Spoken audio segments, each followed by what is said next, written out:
Salut tout le monde, merci de regarder cette petite vidéo. Je vous retrouve aujourd'hui pour un petit aperçu final du dressing à embellissement dont je vous ai proposé le tuto précédemment. Je vous remets ici la playlist si jamais vous n'avez pas vu et que ça vous intéresse. Voilà, vous savez que à ce moment-là, vous cliquez dessus et ça vous mènera directement à toute la série du tuto de base et quelques embellissements qu'on a fait ensemble. Voilà, je vous fais un petit rendu. Alors comme vous le voyez, j'ai pas fini de mettre les petites, ça c'est celles qu'on avait fait ensemble, qu'on avait scrappé ensemble. Les autres, je les avais déjà réalisées. J'en ai mis qu'une en pochette. Les autres, je n'ai pas encore fait.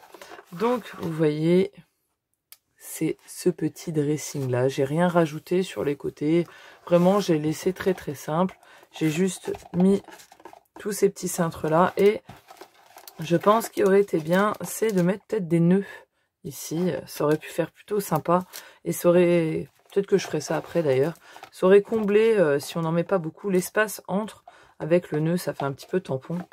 Voilà, ça permet de combler un petit peu. Donc ça, on l'avait fait lors du tuto du cintre. Vous voyez, c'est la pochette qui est ouverte.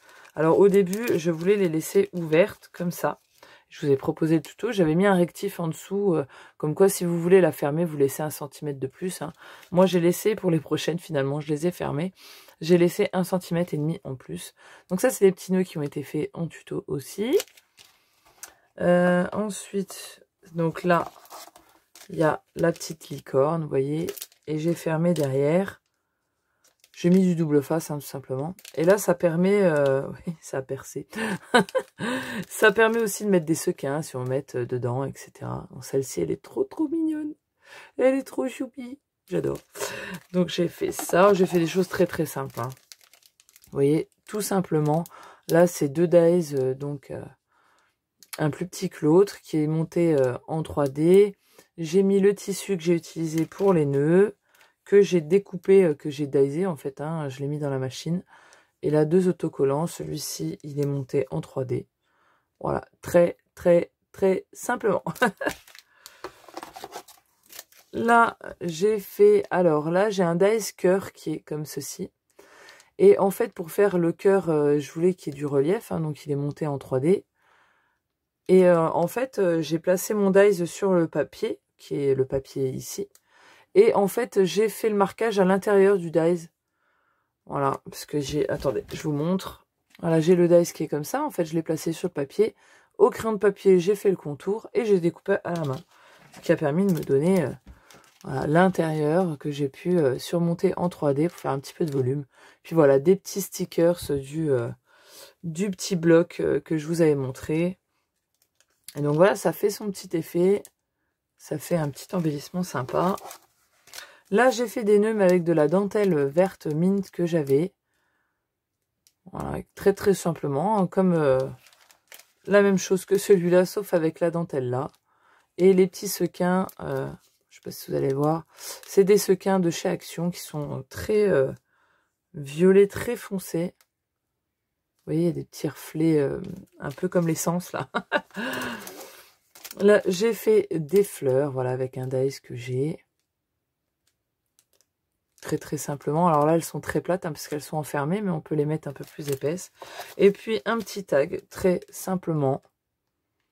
Vous voyez, j'ai 2 tags de taille différentes. Je les ai accrochés avec une petite ficelle. Voilà, un petit sticker, celui-ci transparent, donc il est plutôt sympa. Et puis, un autre sticker par-dessus qui vient coller les deux. Et puis, ça fait un petit embellissement plutôt mignon. Alors, vous voyez, hein, rien d'extraordinaire sous le soleil. Hein. C'est vraiment très simple. Et mais voilà, c'est toujours ça. Puis c'est plutôt sympa hein, de stocker ces petits embellissements comme ça, franchement. Et voilà, moi je pense peut-être essayer plus tard pour vous montrer. Parce que là, j'ai d'autres choses de prévues. Mais de le faire en format, enfin avec des petites photos. Voilà, ça peut être très sympa avec des petites photos de Minette dessus, là. Très girly. Ça peut faire vraiment cool. Et on m'a posé la question justement aujourd'hui, enfin, une abonnée qui avait envie de le faire, mais qui pensait laisser la largeur de la pochette entière. Alors ça peut être super, parce que du coup, on peut mettre des espaces photos directement en format 10-15. Ça peut être vraiment cool. Donc Donc voilà, pourquoi pas. Après, c'est libre cours à votre imagination. Il faut juste laisser la place de la largeur là et définir la longueur. Et après, vous rajoutez de chaque côté la hauteur que vous désirez. Donc là, il y a 7 cm, ça peut être un peu moins. Voilà pour le petit aperçu final. J'espère que ça vous aura donné envie et que pour envoyer au Scrap Copine, ça peut être cool. Voilà, je vous fais des bisous. Bonne journée. Ciao, bye bye.